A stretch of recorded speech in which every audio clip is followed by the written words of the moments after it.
સો મિત્રો, સંસ્કારી ગૃહમંત્રી આદરણીય પરમ પૂજ્ય ધુરંધર મિસ્ટર હર્ષ સંઘવી, જેમને લોકોના સંસ્કારની બહુ ચિંતા છે, એ હર્ષ સંઘવી ભાઈએ 2013માં એવું કૃત્ય કર્યું હતું કે એમની સામે મને મળેલી માહિતી પ્રમાણે સુરતના ઉમરા પોલીસ સ્ટેશનમાં એક ગુનો નોંધાય છે, જેનો એફઆઈઆર નંબર છે 251/2013, જેની કલમો છે જે તે વખતેની આઈપીસી કલમ 143, આઈપીસી કલમ 147 એટલે કે રાયોટિંગ, પણ મહત્વની કલમ જે 332 એટલે કે જાહેર સેવક સરકારી કર્મચારી ઉપર હુમલો કરવો.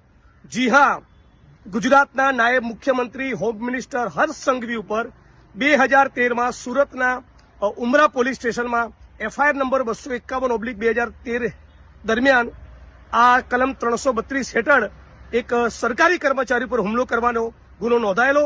મારી શુદ્ધ જાણકારી મુજબ, સબ્જેક્ટ ટુ કરેક્શન, ભૂલ થતી હશે, હું જાહેરમાં સોરી કહીશ, પણ મારી શુદ્ધ જાણકારી પ્રમાણે જે જાહેર સેવક ઉપર હુમલાનો એમની ઉપર આરોપ હતો અને ગુનો દાખલ થયેલો, એ પોતે પોલીસ સબ ઇન્સ્પેક્ટર હતા.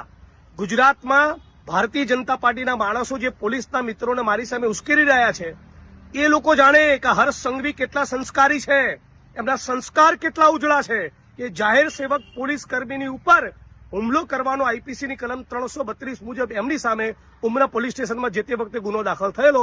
અને પછી આગળ જતા તમે સમજી શકો છો, કલમો નીકળી ગયેલી અને સાદી એકાદી કલમ કદાચ કોઈ બચી હતી. અને બીજા પણ ભારતીય જનતા પાર્ટીના મિત્રોએ પટ્ટા ઉતારી દેવાની વાત એટલા માટે કરી હતી પોલીસના કે એ એમના નજીકના પરિચિત થતા હતા અમુક આરોપીઓને બચાવવાની વાત હતી. મારા કિસ્સામાં એવું નથી. જે દારૂ જુગારના ડ્રગ્સમાંથી કમાય એના પટ્ટા ઉતારવાની, એમને સસ્પેન્ડ કરવાની વાત કરી હતી. એટલે આટલી એક વાત સમગ્ર ગુજરાતની મીડિયા અને સમગ્ર ગુજરાતની જનતા સમક્ષ રજૂ કરવા માંગુ છું. આશા રાખું છું